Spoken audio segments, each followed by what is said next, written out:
that most of you want to hear asked and answered. Both of them will be asked. Senator Hart and I do share at least one common interest. We would appreciate the company of as many of you as possible beyond the first 2 or 3 minutes of this broadcast, so hang in there. The questions will be asked, but not just yet. And rather than beat around the bush with you, Senator, I know that there is something, although I don't know precisely what it is that you want to say, so go ahead and say it. Well, I appreciate it, Mr. Koppel. As you indicated in this program, I've not had a chance to make some comments and observations since I withdrew from the race, and I just wanted to take a moment with your indulgence and say to the tens of thousands of people who supported me with their time and their effort, how deeply grateful I and my family are for everything that you have done for us and for letting me take a leadership in a cause and a movement that we all believe so strongly in, change in this country. I will never forget what you've done for me, and I will always be grateful for it.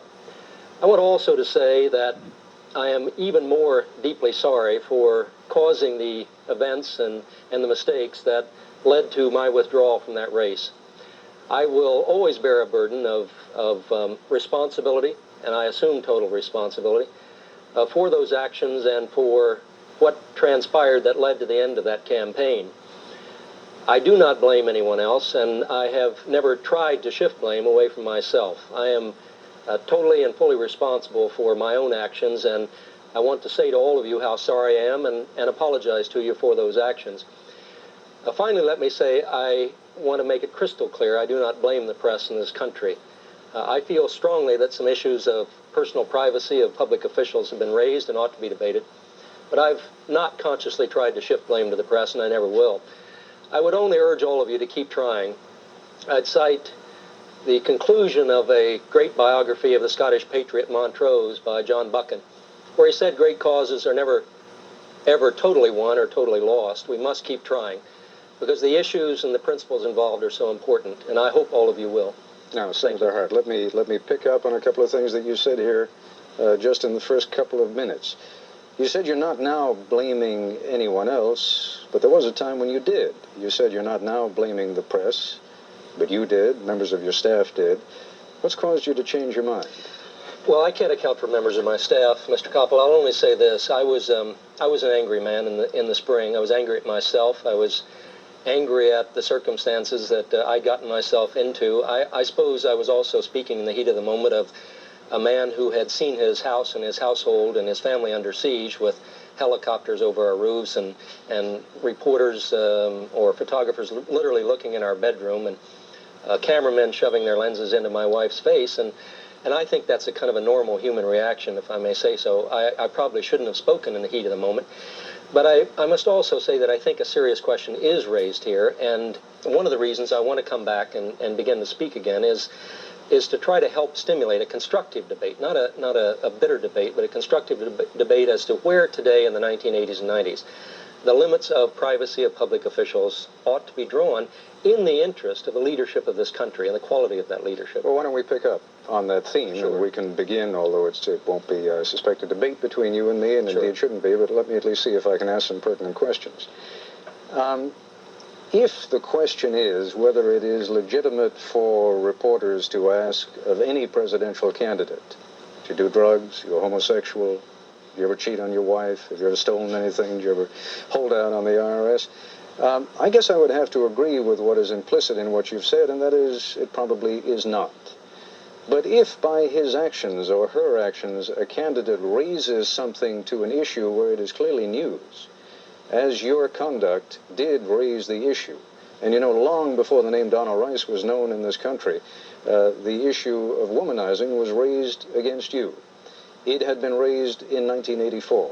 It was something that, I am told, members of your staff had raised with you and said, you got to reassure us that that's not going to happen again in 1988. Does that not make it a legitimate issue? Did it not make it a legitimate issue as far as you're concerned? Mr. Koppel, you've asked a series of questions, and I'll try to answer all of them, both in the abstract and in terms of my own specific situation. I don't know of very many public officials, certainly none who run for national office, about whom some rumors don't circulate. It's certainly been true almost throughout my public life, and certainly after I began to run for president in 1982 and 83. Let me point out some pertinent facts here. It's not as if my family and I were not subjected to intense scrutiny when I sought the presidency before, particularly after an upset victory in New Hampshire. And my wife reminded me the other day that, among other things, there were reporters around our house interviewing our neighbors, asking why we had put a fence up in our yard, who paid for the fence, how many parties we had, who came to our parties. You cannot believe the questions that were asked about us, of our friends and acquaintances and neighbors, and of us directly. It is no secret, Mr. Koppel, in the 29-year history of our marriage, almost 3 decades, that we had 2 public separations. We have been open and honest about our relationship, or tried to be.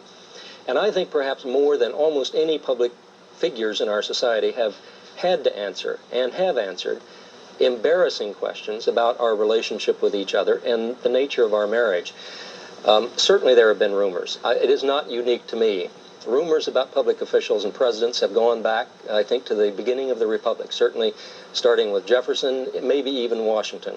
Certainly some of the best presidents of the 20th century have had rumors circulating about them. I think what was different in my case was that rumors became news last spring. That is to say, the fact that there were rumors were printed as news. And 1 or 2 news organizations, based upon tips or information they got, decided to set up surveillance and I think come very near, if not invade my own personal privacy, to prove those rumors were true. Now, having said all that, and I apologize for this long answer, but it is an important question. It's a long question. I made a serious mistake. I should not have been in the company of any woman, not my wife, who was not also a friend of mine or my wife. On the other hand, I, throughout my life, and including in my public life, have treated women and men equally. I have had women advisors. We have very close personal friends of our family. And I've always had the opinion, if I went out in public with those people, that that was my best defense against those rumors. I should not have been with Miss Rice. That was a serious mistake. Senator, I suspect, and we're going to take a break because I'm going to come back to the issue, but I suspect that there is a certain amount, and forgive me for putting it so indelicately, but a certain amount of snorting and thigh-slapping going on around the country right now when you couch all of this in the context of, in effect, equal rights, that you treat women as you treat men. We are going to come back to the issue, but we have to take a break, and we will continue our conversation with Senator Gary Hart in just a moment. This is ABC News Nightline, brought to you by Principal Financial Group. If you're looking for a leader in performance, look for an edge. For a leader in technology, look for an edge.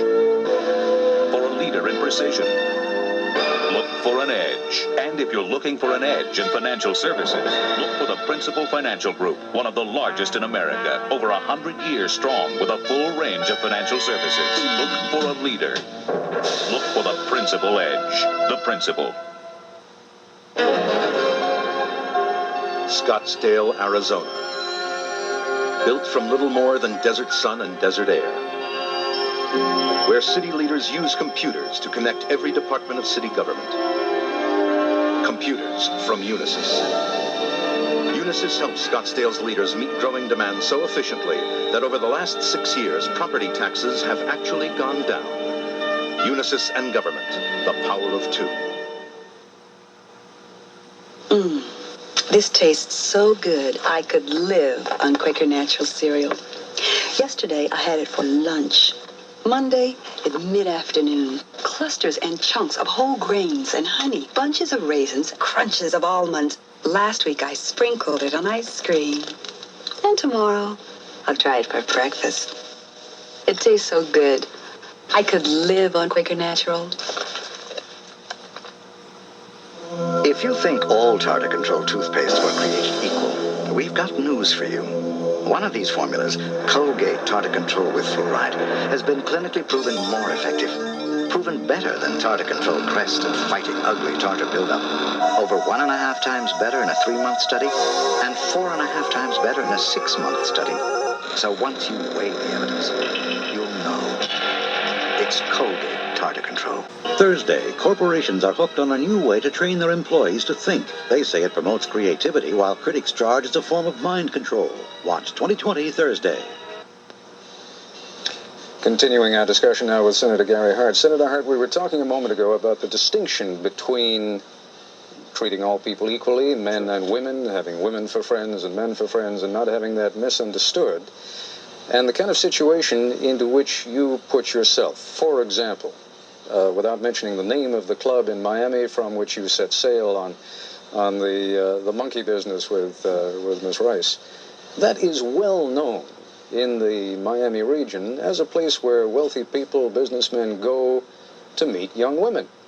It is well known as a place where there is a fair amount of traffic in drugs. It is well known, in other words, as a place where a presidential candidate who has any sense of balance and symmetry at all would not go. All I can tell you, Mr. Koppel, is I had heard none of those things when I went there. I'd never even heard of the place. I was in Miami raising money on a Friday night. I was taking the weekend off, 2 days off to relax. A friend of mine had arranged for a boat for the two of us to go out on, or to be on, and I didn't even know where the place was. When I asked, what's the name of this place, I was told, and it's the first time I'd ever heard of it. So I must tell you, in all honesty, none of those things that you've mentioned was known to me.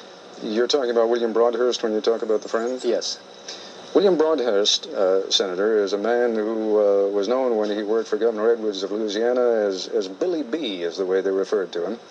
And Billy B was rather well known in those times when he worked for the governor as being a fixer, as being someone who could set things up, set up dates, set up parties. That's what Governor Edwards has said. Well, in fact, Governor Edwards is quoted in one article as said, he was more careful when he was pimping for me. I know. I think that's an outrageous statement, if I may say so, Mr. Koppel.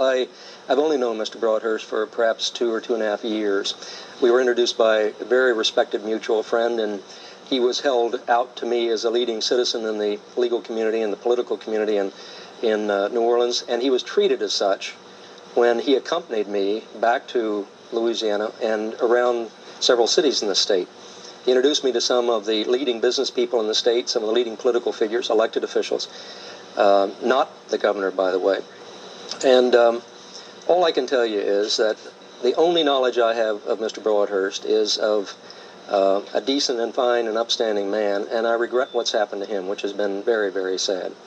And I feel partly responsible for that. Well, let me ask you about there's the picture, which you have probably seen to such a point that you yes. feel like throwing up every yes. time you see it. But there's the picture of you with Donna Rice perched on your lap. Yes. On the boat. No, it wasn't on the boat. Well, on a pier, on a public pier. On a public pier. Yeah. Again, Senator, we're not now talking about having men and women for friends. We're talking about something that certainly has about it every possible impression of impropriety. I know. It was a very, very bad mistake. I've already said that. I will continue to say it. I have to live with that for the rest of my life. I can only tell you, contrary to other reports, is that picture was taken on a public pier after I had been on several boats having my picture taken by people who had recognized me and asked me to come on board to have my picture taken with them. It was suggested I have my picture taken with Miss Rice, this attractive lady whom I had only recently been introduced to. Dropped into my lap. I was embarrassed. I chose not to dump her off, and the picture was taken. I shouldn't have been in that situation. I should not have been in that situation. It was a very serious mistake. That was on the pier in Miami or on the pier in Bimini, yes. When you had already traveled over to Bimini? 3 hours, yes. Did that strike you as improper, going on that trip with a couple of attractive young women? Yes, increasingly, yes. I was relaxing. I was not on watch. I was had let my guard down, and it was a mistake, a serious mistake. You know what the amateur psychologist, and Gail Sheehy did this massive takeout on you. I don't know if you've read it. But, no, I won't either. It is so full of errors, Mr. Koppel, that it doesn't deserve response. Well, if you haven't read it, then you can't know whether it's full of errors. But I've heard the errors. All right. There's a lot of pop psychology that takes place in that, and part of it is that there is something in Gary Hart that didn't want to be president. There was something in Gary Hart that said, "Come on, find me before I succeed." No. Well, there's nothing I can do about pop psychologists. I think all of us, the more visible we are, the more we're subjected to that kind of thing, particularly where you do make a mistake. In my case, as your clips indicated at the outset, I have tried to hold myself to a very, very high standard. And in terms of public ethics, at least, I would say almost unassailable. No one's perfect, and I wasn't running for sainthood. I will not refer to other presidents and other national leaders, even though I think we all know that we have had national leaders who were not saints and who had complicated personal lives, to say the least. But I wanted to be president, and as I said, I just let my guard down. I think there may have also been another factor, if I may say so. I had always insisted in the 12 years that I was in public life of my privacy and that of my family. And even back when I ran for the Senate in 1974, I was told by advisors, you have to have your picture taken with your wife and your children and your dog because that's what politicians do. And I said, no, my children aren't old enough to consent to have their picture taken and be used for my ambitions. And I have always tried in raising my son and my daughter to make sure that if they wanted to participate, they could or could not. And I've always tried, even in running for president, to keep part of our private life private. Clearly now, totally unsuccessfully, at least as far as I'm concerned. And I think what happened was, as I got ready for this second presidential campaign, I had dug in so hard on that issue of my privacy and what I would and would not concede that it was almost a challenge to the press, even unspoken about Follow Me, to find out whether there was something I was trying to hide, which there wasn't. But a confrontation was set up, and I don't know whether, if Miss Rice had never happened on the scene, whether some other event, not necessarily involving a woman, wouldn't have occurred, where they would have said, aha, there's his Achilles heel. I'm not a perfect man, Mr. Koppel. I'm a human. I commit sins. The Bible I read says we all commit sins. Mine happen to be pretty visible. I told you some days ago when we spoke, and I told our audience this evening, that I would ask you both questions. I will ask you the first now, just before we take a break, because I think I know what your answer is going to be. Did you have an affair with Miss Rice? Mr. Koppel, I was asked a question last spring, which I refused to answer, and your clips showed that.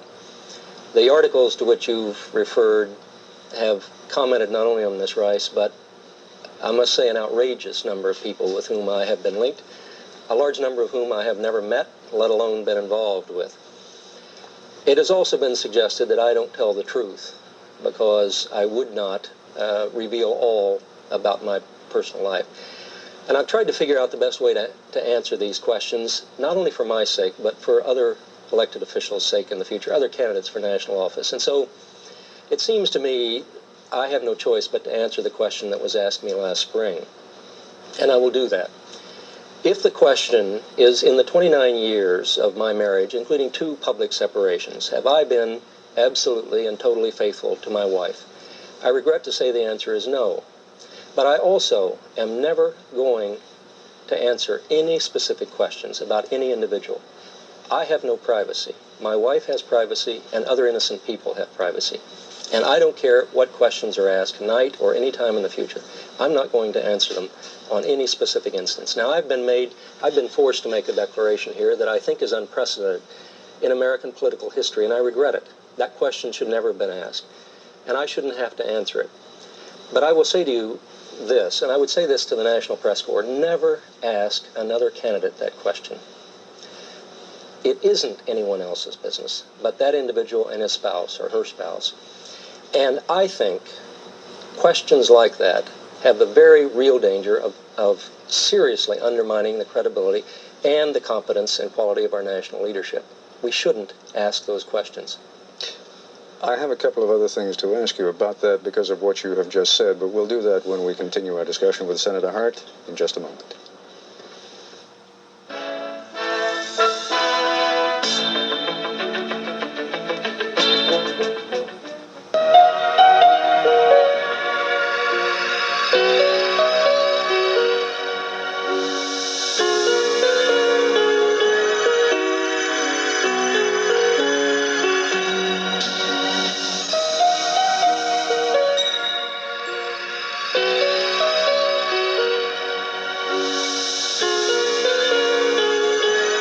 profound than words. Diamonds. Yugo's spectacular 100,000 countdown celebration is on. Take advantage of the deal of the year on America's lowest priced car. This year, more economy-minded Americans chose the Yugo than Chevy Sprint, Volkswagen Fox, or Ford Festiva. But Yugo dealers want 100,000 satisfied owners. So for a limited time, they're making unbelievable deals on the $39.90 Yugo. America's most affordable car is now more affordable than ever. Call 1-800-USA-YUGO for the dealer nearest you. But hurry, these deals won't last. Meineke knows what you want in a muffler. You want a quality muffler that doesn't cost a lot. Young man, I'm not going to pay a lot for this muffler. I'm not going to pay a lot for this muffler, and I want quality. We're not going to pay a lot for this muffler.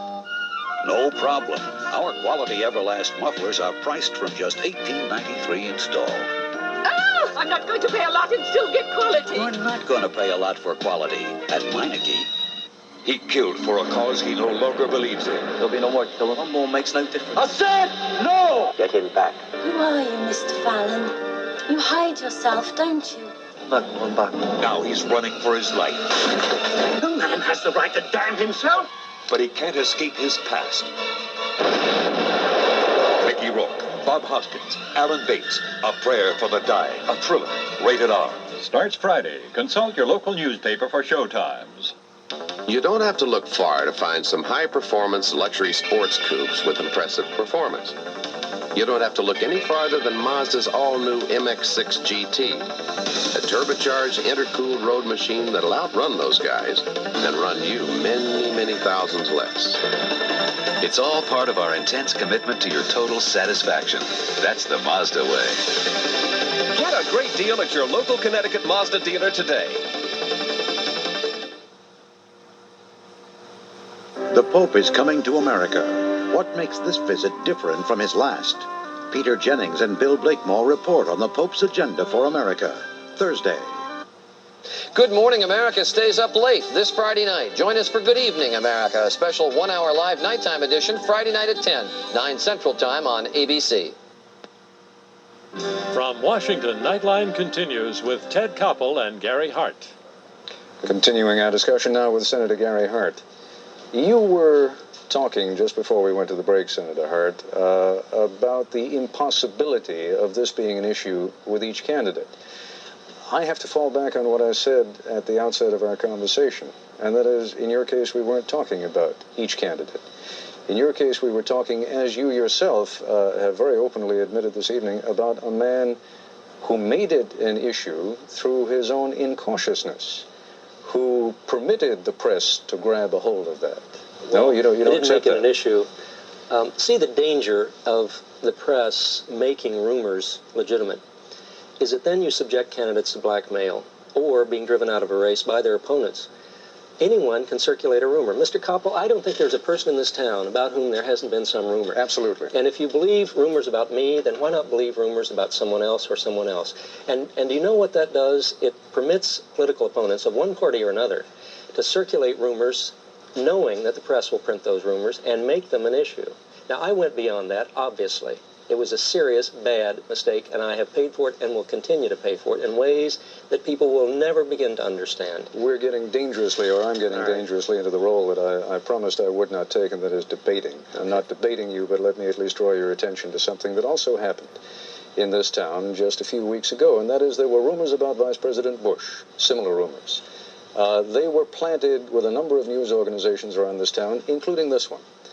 And at ABC, we had reason to believe, as some of our colleagues around town did, that they were planted by a rival candidate.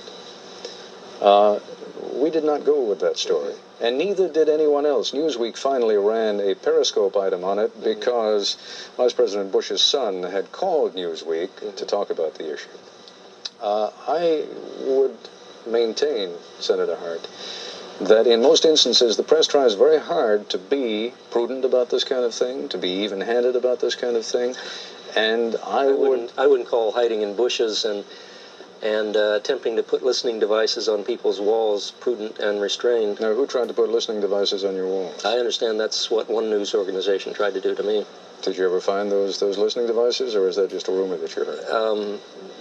I have reason to believe that the attempt was made. But the point is, new ground rules were drawn up here. Now, whether they apply to other people or not remains to be seen. I asked reporters last spring where these rumors were coming from, and they told me from rival campaign organizations. So clearly, some people are being... Is it not true? I mean, what has come to be kind of the accepted history of this relatively recent story is that Gary Hart finally decided to pull out when someone from the Washington Post called your press secretary, Kevin Sweeney, and said, look, we're about to go with another story relating to another woman with whom Senator Hart is alleged to have had a long-standing affair. That's only partly the case. What it became apparent to me was going to happen was that the focus would not be simply on Miss Rice, but would be on a whole series, that the floodgate of rumors and gossip and innuendo had just been opened. And it was fair game. Anybody who got a phone call from any anonymous source claiming an affair, who knows what, was now felt free to print that story. And I just made a decision. I was not going to subject my family to that. But, Senator, you're trying to have me, or to have it rather... No, I'm trying to answer your question. You're trying to have it both ways. No. You're saying, on the one hand, true, over the years, I have not been faithful to my wife at all times, and yet you are dismissing all these stories as simply being rumor. Now, some of them, quite clearly, by your own admission, are true. Well, are those legitimate grist? Some, no, they're not. And some is your term, not mine. I also pointed out that we'd been separated twice. Indeed you did. And you also stood there when you made your announcement for president, and you cited Raymond Donovan, and you cited Ivan Boesky, and you cited Michael Deaver, and you called for you will remember the phrase better than I, but something having to do with a higher standard of public ethics. Higher standard of public ethics. Yes. Now, you are saying that what a man does privately, quietly, behind the scenes, outside the bounds, that has nothing to do with public ethics. Mr. Koppel, no, I've not said that. I want to be very clear on this. The public interest ends where a person's personal life and private life does not affect his or her performance in office. That has been the standard in this country for 200 years. There has always been felt that there had to be a linkage. Otherwise, as I've said, rumors, gossip, scandal, blackmail could be used to get anyone out of public office. There has to be some linkage. There has to be some linkage.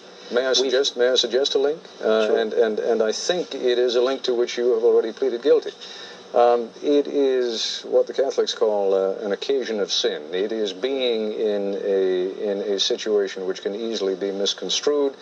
And that, in turn, I would suggest to you, Senator, suggests bad judgment. And bad judgment clearly is something we do not want in our president. We frequently get it, but we don't want it. Now, is that relevant? Is that Yes, pertinent? it is relevant. And I did exercise bad judgment, but I think I have the right, and I think justice and fairness require that my bad judgment be put in some perspective. And if no one else will do it, I'll do it for myself.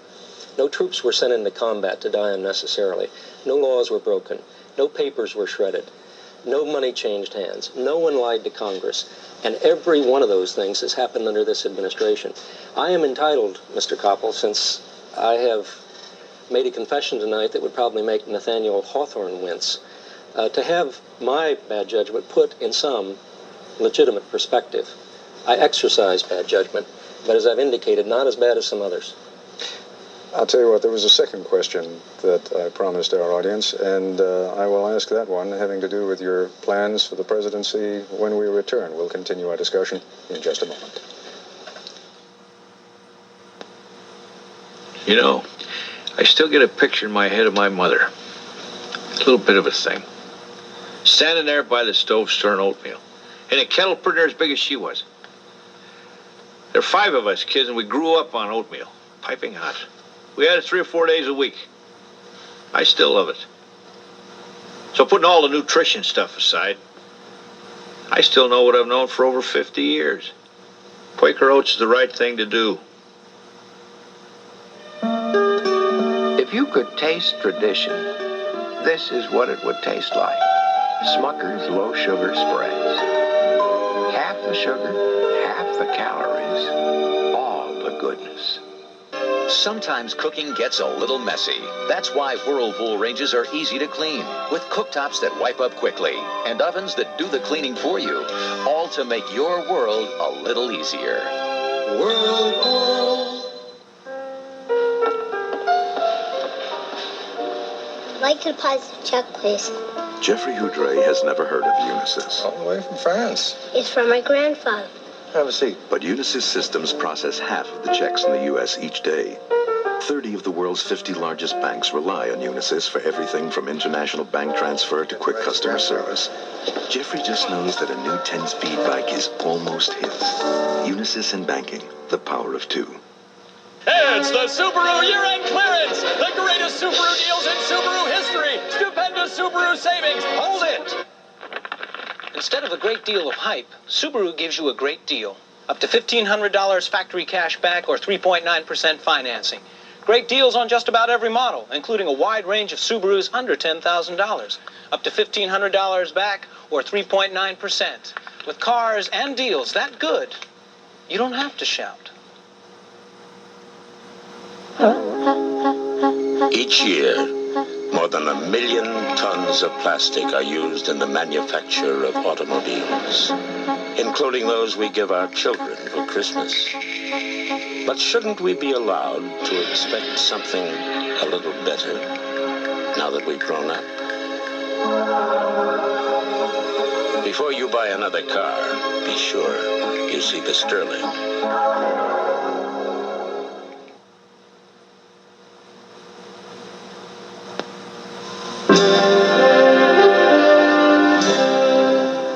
Continuing our discussion now with Senator Gary Hart. You back in the race for president? Mr. Koppel, I'm not a candidate for president, and I'm not making any plans to become one. I also want to say that I don't float trial balloons. It's not my style, and if I've got anything to say about running for office, I'll be the one to say it. I'm, frankly, in a kind of a perplexing situation. We've been talking about sin here this evening, I guess, is what it gets down to, not crime, but sin. And bad judgment. But the Bible that says that being unfaithful is a sin also says we're all sinners, and that only those who are without sin can cast the first stone. And it says further that one of the greatest sins is to waste God-given talent. I've been given some talents, and what I've realized in the last 3 months is that I can't waste those talents, and I've got to figure out a way to contribute. I think there's one higher office than president, and I would call that patriot. And that's all I ever once said about me, whatever happens, is that I'm a patriot. I care about this country. The idea was never just to be president. It was to change the future and the direction of this nation. And I've got to figure out a way to try to do that. I'm not going to create a campaign organization. I'm not going to raise money. I'm not going to hire a post or a media expert. But I am going to give speeches, and I am going to try to have an impact. And I hope by getting what I think are irrelevant issues behind us, and certainly private issues behind us, and focusing, frankly, on what I think is a new issue, and that is the privacy of political figures, so that we do get the best leadership in this country. I can make that contribution. That's all I want to do. I am asking this only because I think you gave me a rather definitive answer, but I know there are going to be people out there sitting saying, that wasn't a Sherman. He left a crack open in the door. Did you do that deliberately? No. Well, I suppose I did, but not for political, tactical games. That's not my purpose here, and I'm fully aware of everyone saying, well, is he or isn't he? I'm not running for president. I have no plans to run for president. I want to be part of this debate, and I think I have some unique points of view, if I may say so, to add. And I think it'd be sin to go back to Troublesome Gulch and hide. I'm not going to do it. There are, how many candidates have we got now? Eight? Seven? Yes. Maybe a couple more before we're all through. I suppose they could reasonably say, wait a second, Gary, either get into this thing or stay out of this thing. We've got some opinions, too. We have a lot of things to say. I'm out. Don't muddy the waters by constantly hovering out there as this vision of what might have been. No. Oh, I'm not I'm not some Dickens figure, believe me. The public will decide. I think this is for the people to decide. I'm not hovering. I'm not playing games. I'm not trying to get in the way of these candidates. And let me just say, I think people in this community have done a real disservice to these candidates because they are excellent candidates and each has something to offer, and we shouldn't diminish them and trivialize them the way the critics and pundits have done. Give these people a chance. I know what it's like to run as a dark horse. I know what it's like to be at 1 or 2% in the polls and have borrowed money because you believe in yourself. I think that's part of the reason I can't quit. I've told 2 children of my own, if they believe in themselves and what they stand for, don't give up, and I can't give up. But I don't have to run for president to make a contribution, and I'm not going to muddy the waters. All right, there are a lot of questions I have to ask you about what that means, what you have just said. And I also have a question to ask you about why you are doing what we're doing here this evening. But again, we're going to take a break, and we'll continue our discussion in a moment.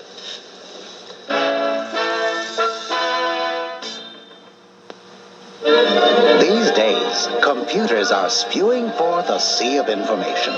Yet it's harder than ever to find what you need without getting swamped. But at AT&T, we can help you stay afloat. We're working to combine computers and communications so you can get the right information to the right people at the right time. As easy as using the telephone. AT&T, the right choice. Gladys here got this FTD Sweet Memories bouquet from her grandson for Grandparents' Day. She says it's pretty. She loves the candy dish. She says it shows what an upstanding young man her grandson is. Hey, Grandma. So pretty. She also says nobody's perfect. Can I get to that seat, please? Is this seat taken? Oh, it's crowded. Aren't you glad you used dial? We are sorry to Don't you wish everybody did? be a slight delay. Now, I believe in making money. A fair day's wage, a fair profit on a good product. But today it's gone too far. Insider trading, government corruption, big corporations. It's as if nothing matters but money. Like companies closing U.S. plants to save money using foreign factories. Don't they care about our people, about what happens to their own country? I care, and I think you do too. I think the first order of business should be a stronger America. Listen very closely. At Colonial Toyota, right here in Milford, Connecticut, we are really celebrating with 0% financing. Never before in the history of Colonial Toyota and quite possibly North America, we are now having 0% financing on every used car and truck in stock. Here's an 83 Camaro Z28 with air. 0% financing. Or this. 0% financing on this 85 Olds Delta Royale. Here at Colonial Toyota in Milford, Connecticut. Call area 203-878-7401. Ultra Savers. Week after week, there are hundreds of Ultra Savers at Finest, like Brawny Towels, only 59 cents each, or Betty Crocker's Super Moist Cake Mix is only 69 cents each. Ultra Savers. Or a 4-pack of GE Miserlite Long Life light bulbs for only $2.49. That's just 3 of the hundreds of Ultra Savers you'll find this week and every week, only at Finest. Ultra Savers. Ultra Savers from Finest. Now from Washington, Nightline continues with Ted Koppel and Gary Hart. Continuing our conversation now with Senator Gary Hart, it may have struck you as curious that I would raise just before the break the issue of why you would come on this program. Let me propose a theory to you. If I were Gary Hart, I might be inclined to come on this program and answer every rotten question about Donna Rice and the other women, and then be able to say to anyone else who asks the question from this moment on, I did it. I confronted it once. I'm not going to confront it again. That's over. That's past. Is that what you're going to do? I hadn't really, that's a little more detailed tactically, frankly, than I had proceeded to. Well, I may be more cynical than you. I'm a lot less cynical than people may think. When you and I first talked way last spring, as I recall, you asked what I planned to do, and I said I wanted to get out summer or fall and begin to speak, and you made an observation that other, if I may say so, senior journalists have made to me, and that is that if you think you can go out and give speeches and not answer some of these questions, you're just crazy. It sounded, if I may say so, a little like I had to get a license to exercise my First Amendment rights, but I think it was a practical observation that had some merit to it. I don't have any strategy or game plan here. I will presumably be peppered by one or more relevant questions for a long time to come. I'm not under any illusion about how certain members of the press operate. I have stated my case tonight. I have answered a question that is about as painful as I think anybody in public life can answer. I have said that I'm not going to answer any more questions about that, and that's my position. But that's not Not a strategy so much as it is just an attempt to deal with a complicated question. Let me talk to you about substance for a moment. Not substance in particular, but substance in general. If there is one thing that can be said of President Reagan, it is that you can stop 50 people at random in the street and say, what is the president for? What is the president against? They can say, well, he's pro-life, and he's against the communists, and he's for bigger defense spending. They know what this president stands for, perhaps on a very shallow level, but they know. In Gary Hart's case, I'm not sure beyond being able to say, well, I think he's kind of liberal. Maybe you suffer from too much substance. How are you going to go about, I mean, beyond reaching the intellectuals of this country, how are you going to go about doing what, if I may suggest, you have not done all that successfully in the past, and that is reach the man and woman in the street and let them know what you stand for? Well, first of all, Mr. Koppel, I'm not a candidate for president, so I really don't have to do that. What I have to do is try to get some ideas across. You know, I don't think it was accidental that I won 26 or 27 primaries.